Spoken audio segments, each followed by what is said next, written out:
জাহান্নামের মধ্যে যাদেরকে ফেলা হবে, জাহান্নামের লাকড়ি মানে যাদেরকে ফেলা হবে, আগুন উত্তপ্ত করা হবে, তারা হলো দুই জিনিস। ওয়াকুদুহান নাস ওয়াল হিজারা, জাহান্নামের ইন্ধন লাকড়ি হবে মানুষ এবং পাথর।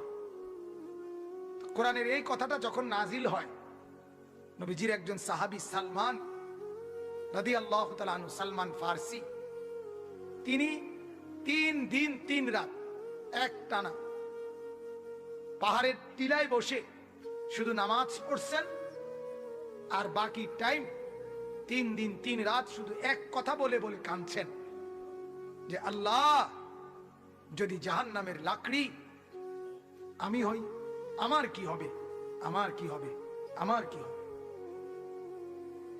আমার অবস্থা কি হবে, আমাকে যদি জাহান্নামে ফেলা হয়। এই এক কথাই উনি শুধু জপছে আর কাঁদছে।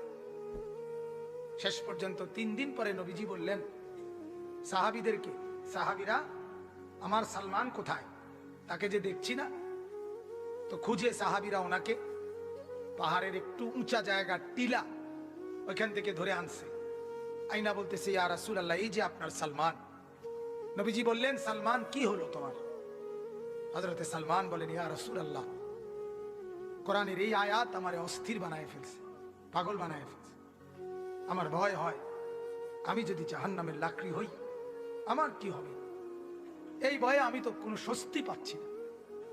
আল্লাহ নবী সাল্লাল্লাহু আলাইহি ওয়াসাল্লাম তখন সালমানকে আশ্বাস দিলেন, বললেন, সালমান, তুমি ভয় পেও না, আমি ওয়াদা দিচ্ছি জান্নাত তোমার জন্য অপেক্ষা করছি। তখন উনি স্থির হয়েছেন, শান্ত হয়েছেন। এজন্য